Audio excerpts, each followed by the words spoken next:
Now let's come to Roman taxation in Palestine. Roman taxation in Palestine. That was important to study earlier whenever we looked at the half-shekel temple tax, because it appears in the New Testament, of course, over there in Matthew 17. Let's look at now the Roman taxation in Palestine. During the time of King Herod, taxes were paid directly to him. Remember, he controlled more or less what we would call a client kingdom. Judea was a client kingdom, was not part of the Roman Empire yet. Was a client kingdom. It doesn't become a part until the prefects begin to be appointed. Well, that's, of course, after the death of some of the first sons, like Archelaus of Herod. But after his death, and then Rome moves in. And they were paid to Herod through his appointed officers, not to him personally, but to him directly through his appointed officers. But when Rome took over and made Palestine a district of the imperial Syrian province, then of course things had to change. And what changed specifically in this area, the extent of Roman control, were the different types of taxes assessed on the people. And I'm going to break this down into two areas to study: direct versus indirect Roman taxation. Those direct taxes and those that are indirect. And we'll have to see which verses of the New Testament which fit with which type of taxes. Okay, let's look at the direct taxes first. The direct taxes were direct imperial taxes that were not farmed out the office to the highest bidder, the so-called publican of the New Testament. That was a farm job. A certain type of taxation was farmed out to the highest bidder. This was not true. That was more true with indirect taxes. This was not true with direct taxes. These were taken by imperial officers, probably stationed in Caesarea, who were appointed by the emperor specifically for this task. That's probably one of the chief reasons. Remember how we discussed earlier that whenever Augustus Caesar came to the throne, there were 22 provinces, 10 were senatorial, 12 were imperial, and from that time forth, all new provinces were made imperial and not senatorial. Why? Those that were imperial, the taxes from those provinces came from appointed imperial officers in those provinces directly back to the Roman emperor in Rome himself. Whereas if it was a senatorial province, the senators and the Senate get some of that money. So that's probably the chief reason why Augustus and Caesars after him turned all of the provinces, the new ones anyway, into imperial ones versus senatorial ones. You say, well, why not earlier? Well, the only emperor prior to this time was Julius Caesar. And he's kind of in a transition period. He doesn't last very long either, remember. He's in a transition period between the great Roman Senate in its early glory days in Rome and the new imperial Rome. That's controlled by emperors and not by the Roman Senate. The Roman Senate more or less passes off the scene. Of course, the emperors gain the ascendancy until Rome falls in 476 AD. This was the primary tax under consideration in the Gospels, the first century, and in the New Testament. It's found not only in the Gospels, but it's one of the chief things, one of the chief types of taxes in the New Testament. Okay, there are several different words that speak of different types.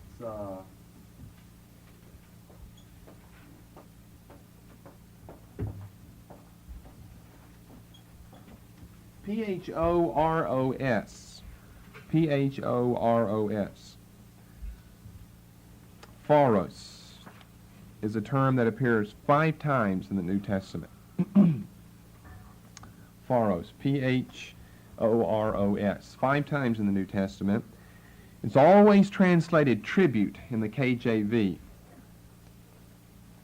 It's always translated tribute, so that's good. We won't deal with that term. I mean, we won't change that. Since they're consistent, that's fine. The NIV always translates it taxes, which is a more current term than tribute. We think of tribute when you give tribute unto someone. You pay homage to someone. Tax is a more current term. But since tribute's an okay term and it's consistent, then I've just left that in mind anyway to be the same in the KJV. Okay, the phoros, P-H-O-R-O-S, was a direct tax. It was a head or capitation tax. Today we speak of that as being a poll tax, or some places speak of it as being a poll tax. Sometimes it's a tax that is taken up that gives the person the right to vote in elections. So it's gone by many different names in different countries throughout the centuries. Taxation is just about as ancient as mankind. So it goes by different names. The poll tax, probably a better term would be the head or the capitation tax. And maybe something that would even be a little better to understand would just be to call it the individual tax. Okay, it's just what it is. It's a head tax, a capitation tax. It's a tax levied on people, not on goods, not on property. See, there are different types of taxes even in this country. There's property tax, there's sales tax, and then there's income tax that's levied directly on a person. Women in Israel, we're talking about during the Roman period, women in Israel had to pay the capitation tax. Listen to this, from the ages of 12 to 65. You had to have a little income by the time a girl was 12 in order to pay your capitation tax to the Roman government. Now this is a direct tax that goes directly back to the Roman emperor. Women from the age of 12 to 65, and men, guess this was chauvinism, from the age of 14 to 65. Okay, now the Jewish men, if they're still good Jewish men, they also have to pay that half shekel tax. That's a Jewish tax. Then they have to pay this. This is an annual tax here as well. They have to pay a lot of other taxes. Okay, Luke and Paul use this term. It's the more general of the two terms we're going to look at under direct taxes. It's the more general. Phoros, P-H-O-R-O-S, is the more general of the two terms. The only ones who use it are Luke and Paul. 5 times I said. Okay, let's go through those. Luke 20:22, Luke 23:2, and Romans 13, verses 6 and 7. We'll just read them, and then I'll want to comment on these passages. First of all, the story in Luke 20. It's just repeated in 23, and then the passage in Romans 13 I'll comment on here in a moment. So we're in Luke chapter 20, verse 22.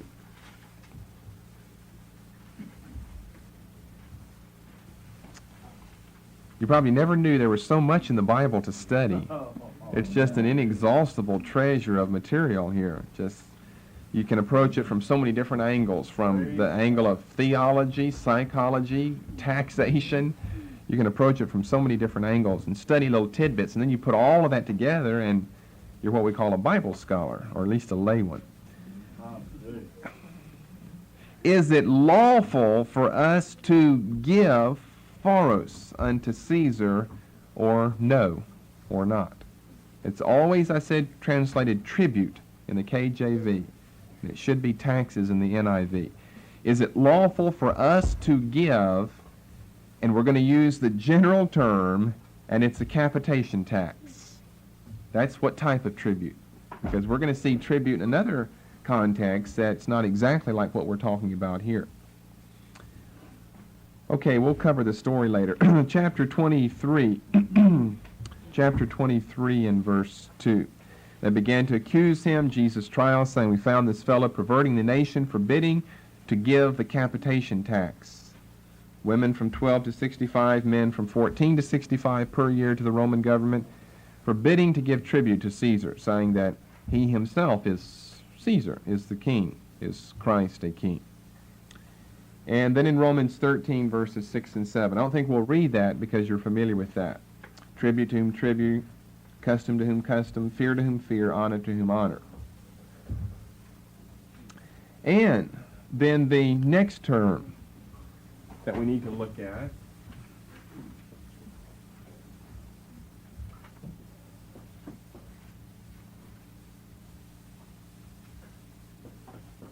K long E-N-S-O-S. Kensos. Kensos. K-E-N-S-O-S. Kensos is the term, it's the more technical of the two terms. Both of these terms refer to the same tax, though. And I'll show you how we can prove this here in a moment. This term is only used by Matthew and Mark. Luke and Paul use the more general, the pharos term. The kensos term is only used by Matthew and Mark. And it is a Latin loan word rather than more general pharos. It's a Latin loan word. The Greek term is just, what can you see in that? What word do we get out of that? Ken, it'll throw you off because of pronunciation. Let's give us ourselves a short E. Kensos. What do you see in that? Kensos? Kensos? Give you some more hints. What? Census. That's our word for census.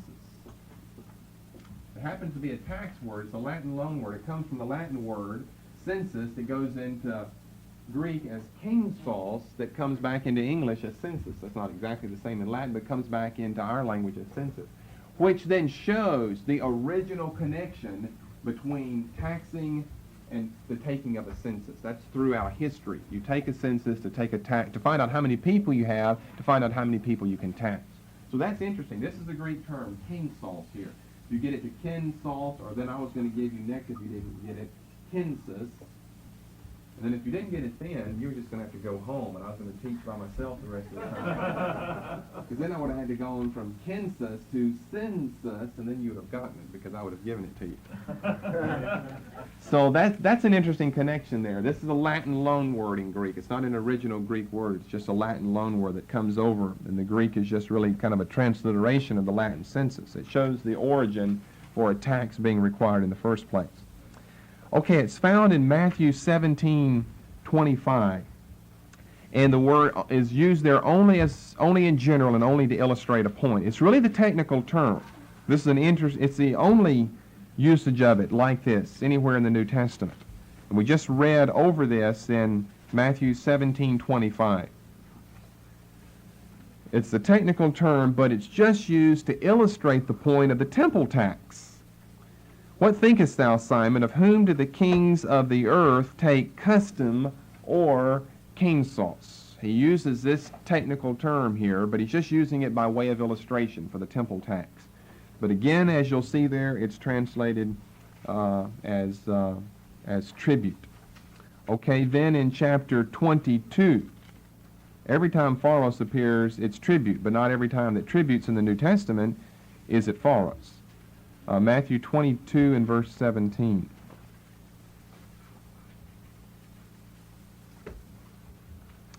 (22:17). Tell us therefore, what thinkest thou? Is it lawful to give tribute? You see, Luke asks the same thing. Is it lawful to give tribute? He uses a more general term, the pharos term. Paul uses that. Matthew and Mark use this technical Latin loan word. Is it lawful to give kensos unto Caesar? But they're still talking about the same thing. It's the only direct tax in Israel to the Roman government, the capitation, head, poll, or we could call it the individual tax. Seen again in verse 19.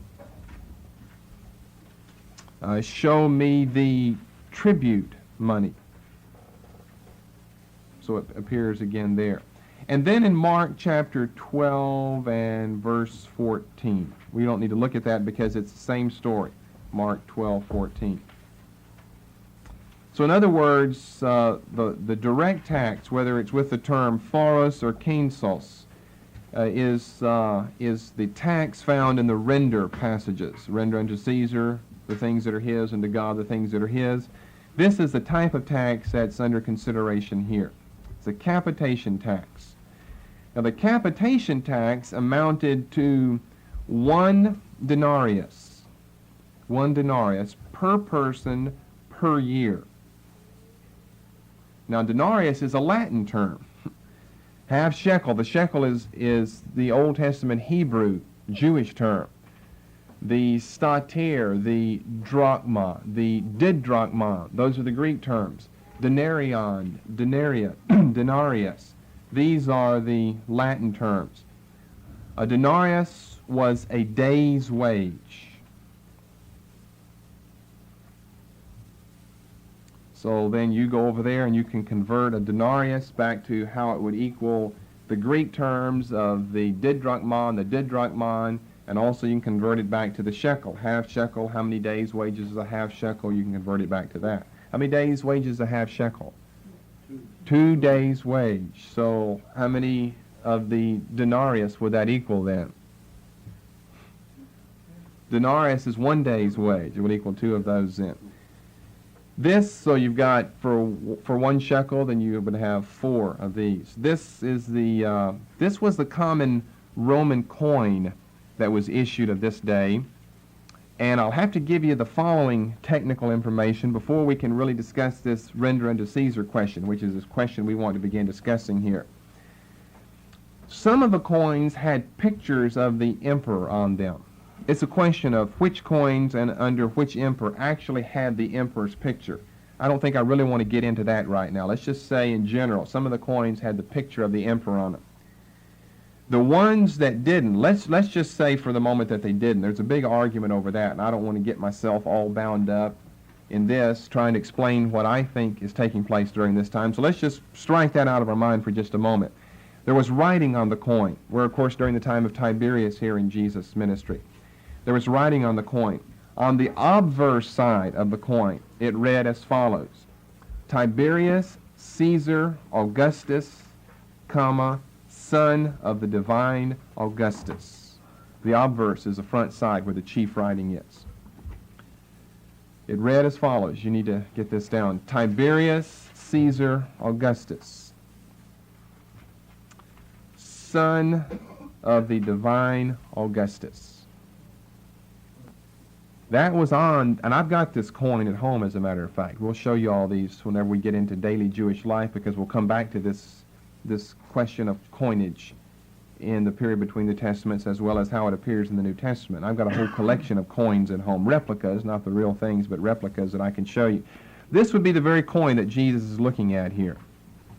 They give it to us as penny here, but it's a denarius or denarion. And this would be the very coin, and this would be what was on the obverse, O-B-V-E-R-S-E, the obverse side. Tiberius Caesar Augustus, son of the divine Augustus. Then on the reverse side would be the phrase, the famous phrase from Latin, Pontifex Maximus.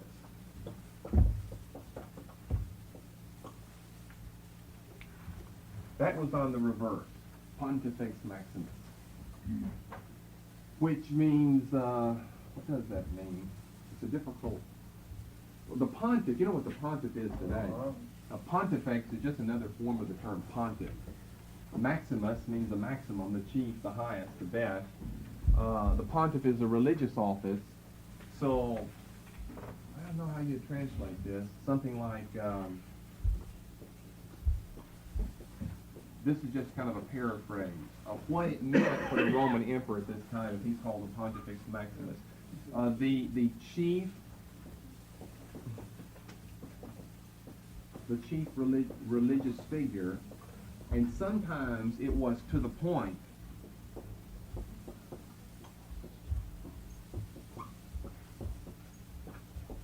of, and we're going to discuss this subject right here later in this class, ITP.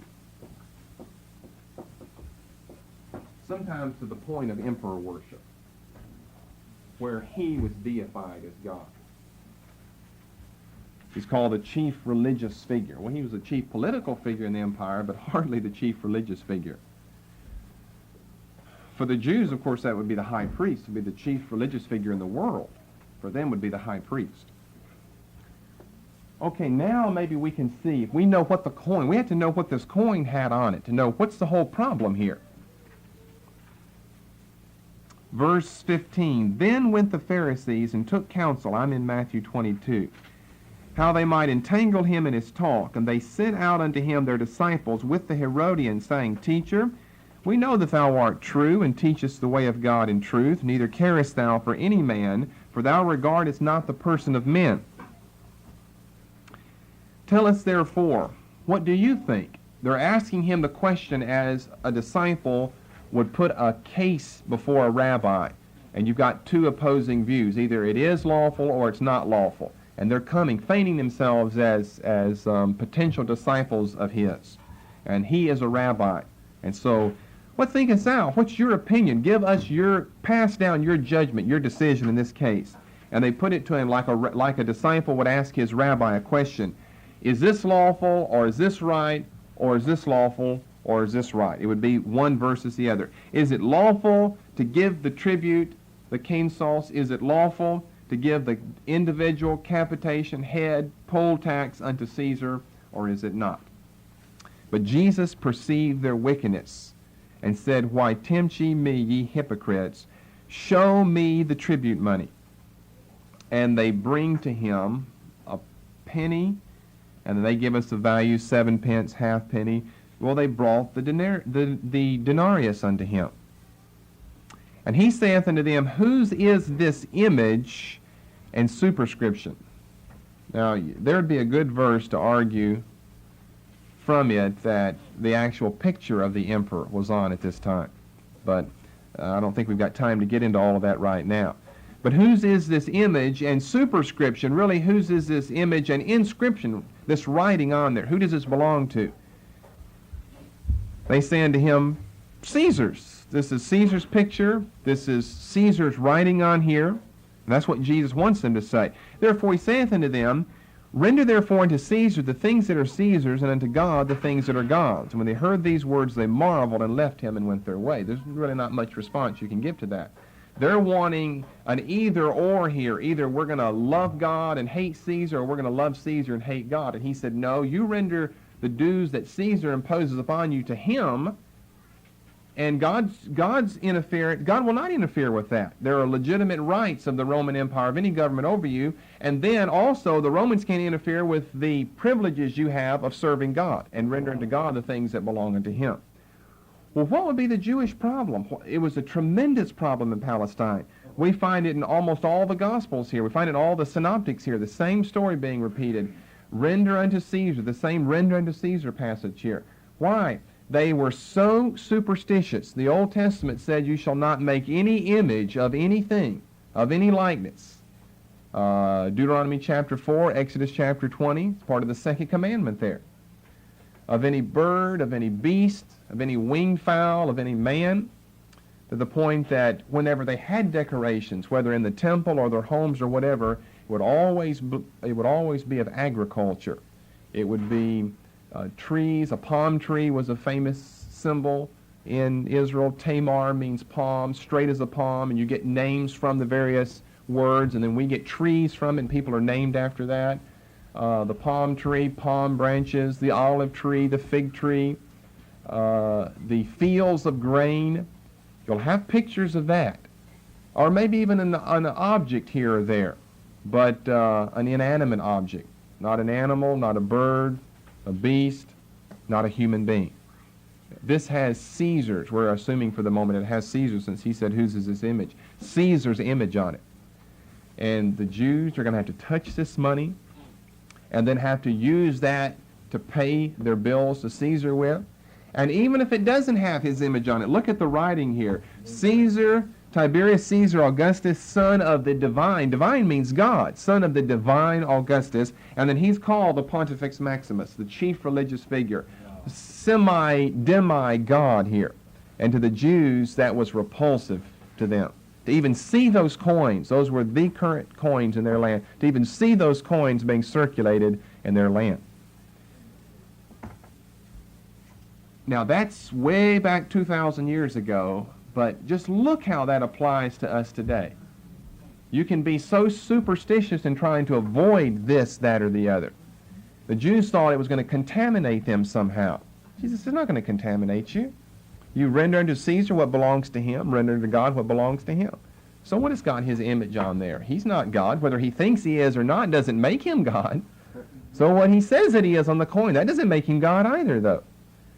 But these hyper notions, hyper superstitions that people have. You know what I'm talking about there.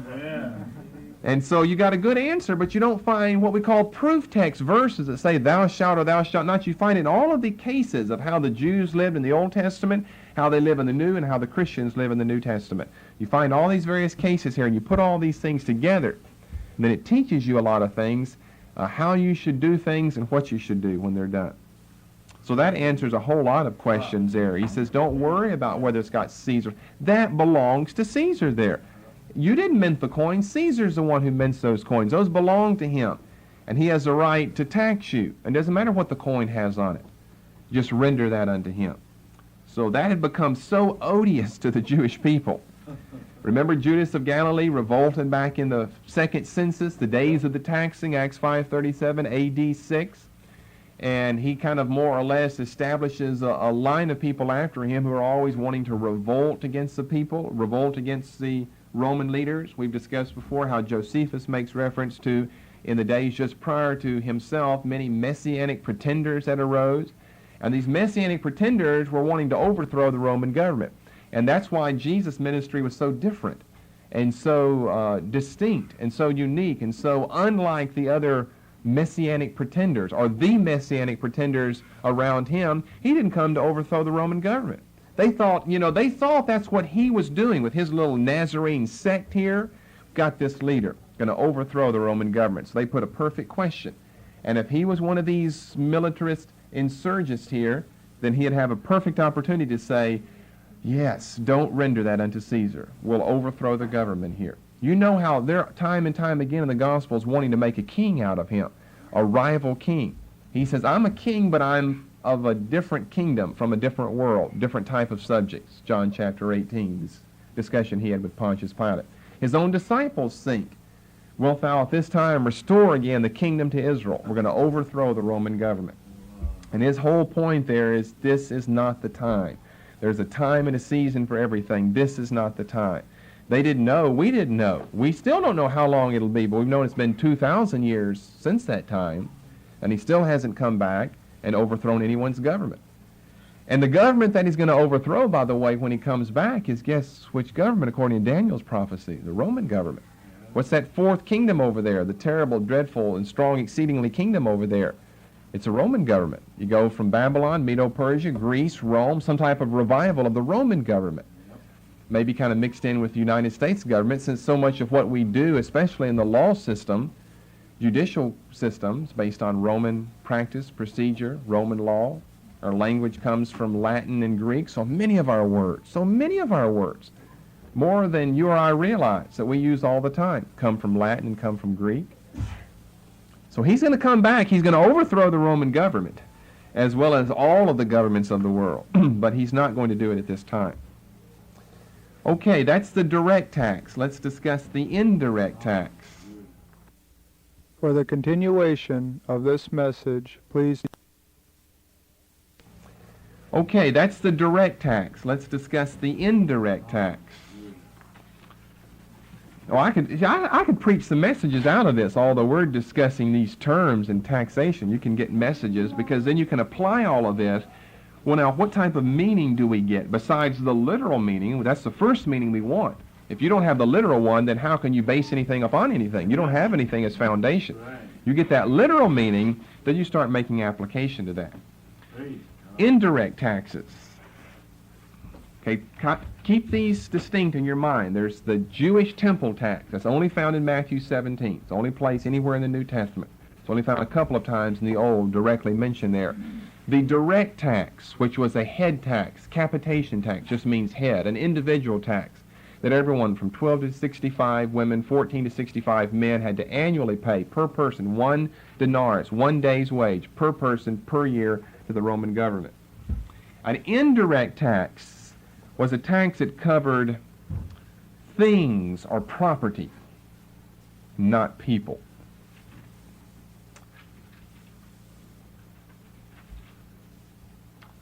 These are the customs, the duties, the tolls. Now, a toll tax and a poll tax are different things. A poll tax is the direct head tax. A toll tax is the indirect custom tax. So that's what we mean here. In other words, those are some synonymous terms. An indirect tax. They are customs. You know what customs are? Duties, tariffs. Today we call them that. Tolls. That are taxes of things and property and not people. And here are the areas where this would come into effect. On imports and exports,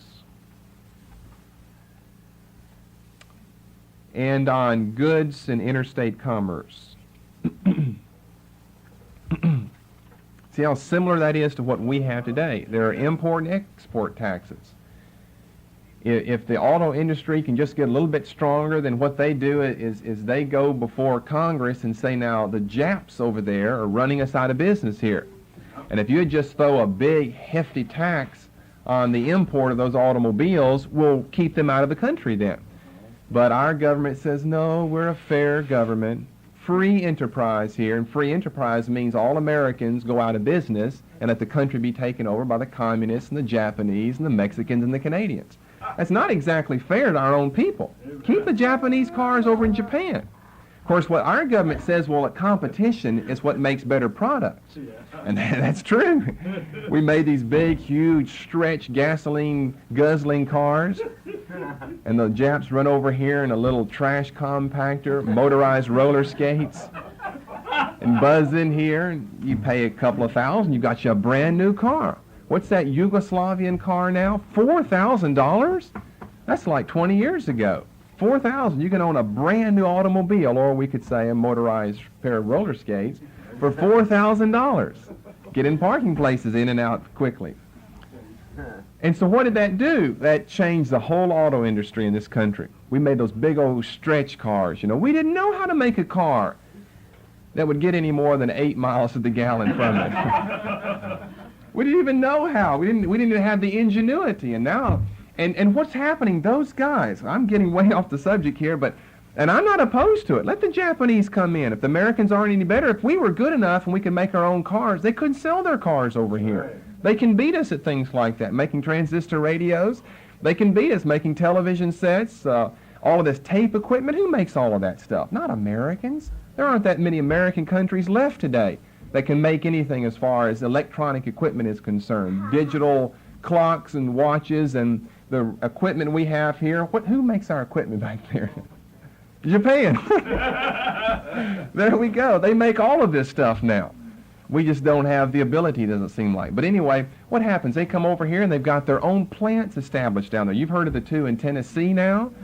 And in Smyrna, I've got relatives that live in Smyrna. Now, you know, if you own a little piece of property there, and they come in and build this thing where you've got thousands and thousands of employees there, and now they're putting their second plant down there in wherever it is, Spring Hill, Tennessee, or wherever. And there's some people that we knew some people, or of some people, who had just bought some property there, and you could probably buy an acre for $50. You know, it's worthless territory there, not quite that cheap. Now you're millionaires. You're all millionaires around there. You just happened to buy, and who would have guessed that they had come over and put a plant down there near Nashville, and put a plant there, and you bought property, and it turns you into a millionaire overnight. Well, anyway, let's get back on the subject. But you know about imports and exports. And interstate commerce. There's taxing there. These big trucks, you know, that travel between the states, and you see them. How many license plates they have on the back? About 75 license plates on the back of there to cover all the states through which they go. They got to pay taxes in all of those states there to use those states' roads there. That's called interstate commerce, interstate tax there. So we know some things about that. This office was handed out to the highest bidder. The direct taxes were taken through appointed imperial officers. But the indirect, on things and property, customs, duties, tolls, This office was handed out to the highest bidder, the so-called publican, not Republican versus Democrats, but the publican of the New Testament. And we'll be discussing that next week or the week after that, sometime real soon. We'll be into publicans. So put a footnote there to see your notes a week or two, 1 or 2 weeks from now. We'll be there. We'll be to the man behind the indirect taxes. All we're looking at now is Roman taxation, so we're just concerned about the tax itself. Okay, the word that we need here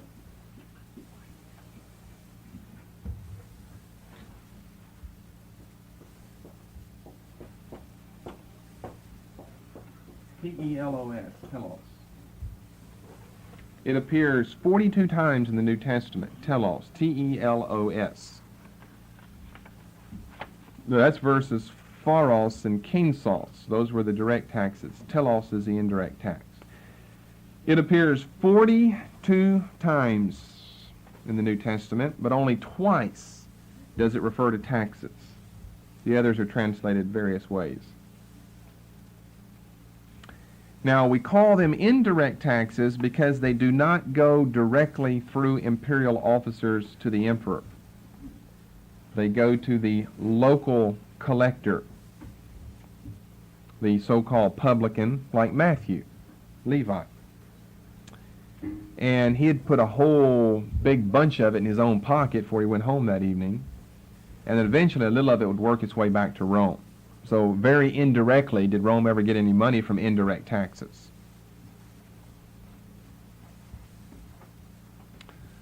Okay, let's look at some places where it's found. By the way, in the KJV, it's translated as custom. As custom. It's the other term that's translated as tribute. You've got all these different words that you kind of have to keep separated in your mind. You almost have to make little notes in your Bible. It appears 2 times. It appears always as custom in the KJV. In the NIV, it appears as duty or revenue.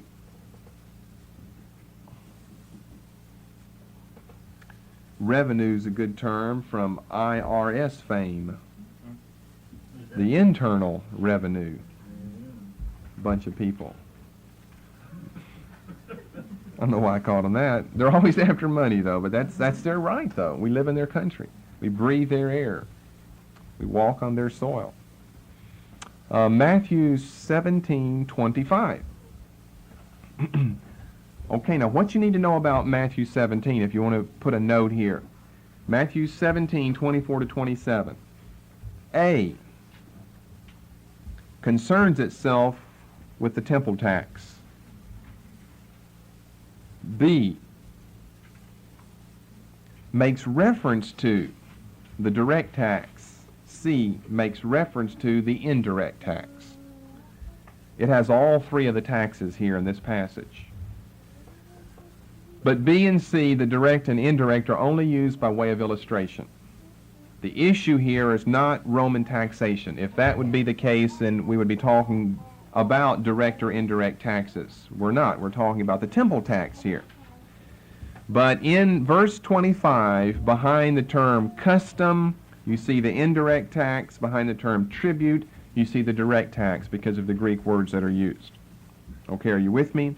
Matthew 17:25. What thinkest thou, Simon, of whom do the kings of the earth take their taxes, their indirect and their direct taxes? Take their tolls, he says custom here, duties on imports, exports, interstate or inter-district commerce. And so that's not something that's annual like the next one. Or tribute, that's the capitation, the head, the poll, that's the individual tax there.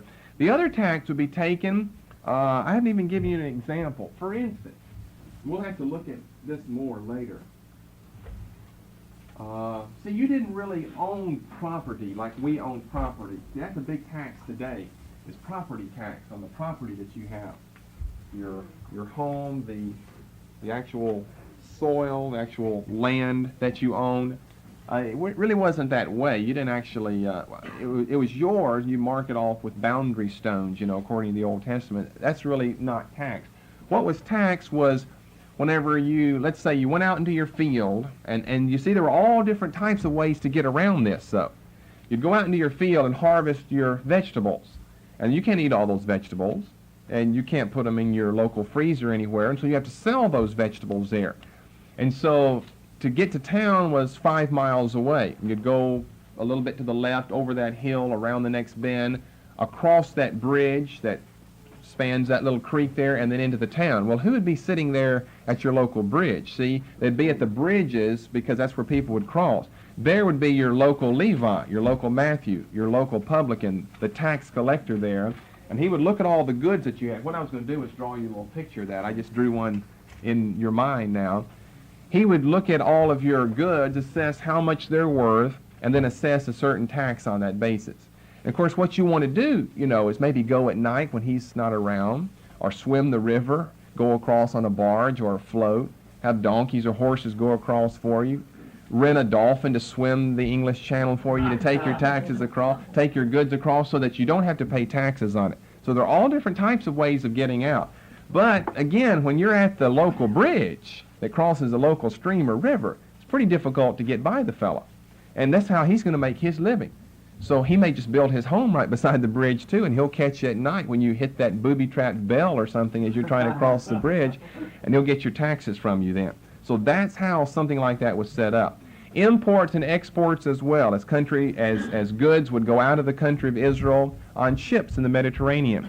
Then there'd be local publicans hanging around the docks, to see what was going on board the boat. And they would make money on the basis of how much you took out of the country, how much was brought in the country.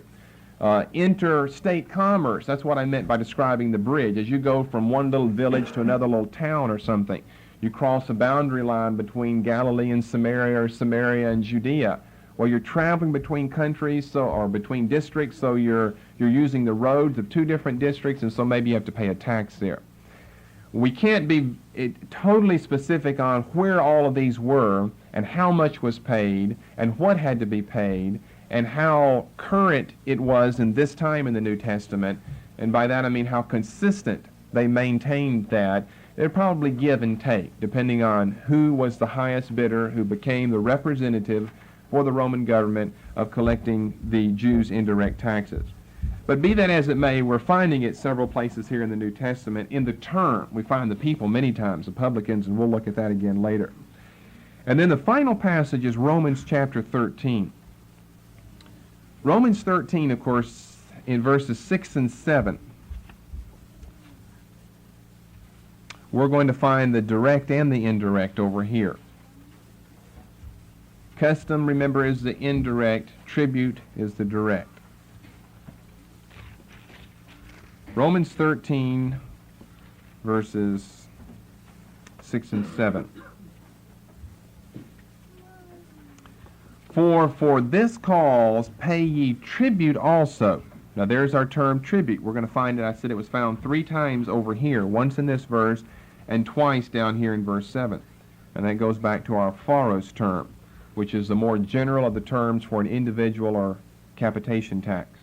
So for this cause pay your annual head tax to the government. For they are God's ministers, and of course he's writing to Christians in Rome. Well, they still had to pay an annual capitation tax to the Roman government as well. It doesn't matter what province you were part of, whether it's the Italian province or some far-flung one. For they are God's ministers, attending continually upon this very thing. Okay, now let's look at this verse, because we have so many different words here. Render therefore to all their dues. Okay, dues. That is just a general term that introduces the verse, and that speaks of all obligations or debts. That means financial or otherwise, to one's leaders. That's just an introductory term. Render therefore, in other words, we could think of the term due as having direct reference to money. But that's not necessarily true, because the verse goes on to speak of different types of dues, some that are financial, some that are just honor that is to be rendered. Render therefore to all their due. So just count that little phrase as an introductory phrase to this verse, which introduces all obligations or debts to one's leaders. Okay, then he goes on to list those. Tribute to whom tribute. Okay, tribute is the person tax, the individual tax. Tribute to whom tribute is due. Custom to whom custom. That's the indirect tax on property and goods. Custom to whom custom. So that takes care of all of our different types of taxes. On us, on our property, on our money, on our goods, on whatever. Fear to whom fear. Now he goes beyond financial obligations. And honor to whom honor. Render to all their dues. Render tribute, render custom, render fear, and render honor. We should honor as well as fear, he says, the governmental leaders. And then he goes on to say, owe no man anything. So don't be lacking in the things that he just mentioned here. What's the whole subject here is obedience to the government. There's nothing about loans, banks, financial institutions, borrowing money. There's nothing of the sort. There's nothing of that nature in this context. You know what Romans 13, 1-7 is about, obeying the powers that be. Amen. And then he's kind of concluding this subject of obeying them with a subject of what is due them. Tribute, custom, those are different types of taxes, fear and honor. Then he says, owe no man anything. That is, don't be negligent in what you owe in honor, fear, custom, and tribute. Because it'd be a big temptation. It was then, it is any time, not to pay your taxes. So he says, owe no man anything. Have all of those obligations paid for. You pay your taxes. You render fear. You render honor. But to love one another. Here's the debt, he says, that can never fully and finally be paid. You can pay, well, you never can fully and finally pay your tribute or custom debt either. But you at least get it over with for a certain period of time, though. Sometimes once a year, sometimes more often. The love, that's every moment of the day. You never get over that or get rid of or get beyond that obligation. For he that loveth another hath fulfilled the law. And you see how we'll go from this teaching right into the ethics teaching then, because we'll be back to the subject of Christian love. Okay, my notes tell me that brings us to a conclusion to Roman and as well as Jewish taxation. You have any questions on all of that? Doesn't that open your eyes about different topics and things in the New Testament? Give you a better view of these things. Amen. I don't understand why the word denarius, the Latin word, you mean the word penny? Over there, like in Matthew 20, or where were we looking? Penny in Matthew 22.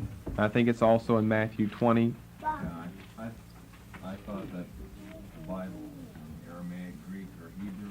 Well, Yeah, I don't okay. know what you mean by that. Okay. Let's go over here then real quickly. I'm thinking all the way over in chapter 20 as well. We've discussed that earlier. Greek terms are used. Greek coins came before the Latin coins. They are concurrent. By that I mean, in one period of history, both types of coins exist together. Both the Greek coins, the drachmas, the didrachmas, the Greek coins exist along with the denarius, or the denarion, or the denarii. They exist at the same time. Sometimes, Mark many times will actually, because he's writing evidently to Christians in Rome who would speak Latin there, as well as Greek, but they'd be familiar with Latin, he many times will use in his gospel a Latin loan word. We've mentioned one up here, or actually have a Latin word itself, just like you'd have an Aramaic word itself found right in the text. If we're in Matthew, Matthew's not writing in Latin here, and he's giving us a Greek term here, but the reference behind it is whatever the current coin is in the empire of that time. And the Greek coins were passing off the scene by this time. Although you're going to have to use a Greek term since you're writing in Greek and not Latin, although he might use a Greek term right here, let's say in Matthew 22 and verse 19. What we have to understand by that is really not the Greek term, but what was the coin he had reference to. It was not a Greek coin. It was the current Latin coin Roman coin. And we're going to discuss coinage a lot more in the future, and probably we'll clear some more of that up in the future. That's in another class, though. But he would use a Greek term, but we want to know what he has reference to, and it would be to the denarion, or to the denarius. A day's wage.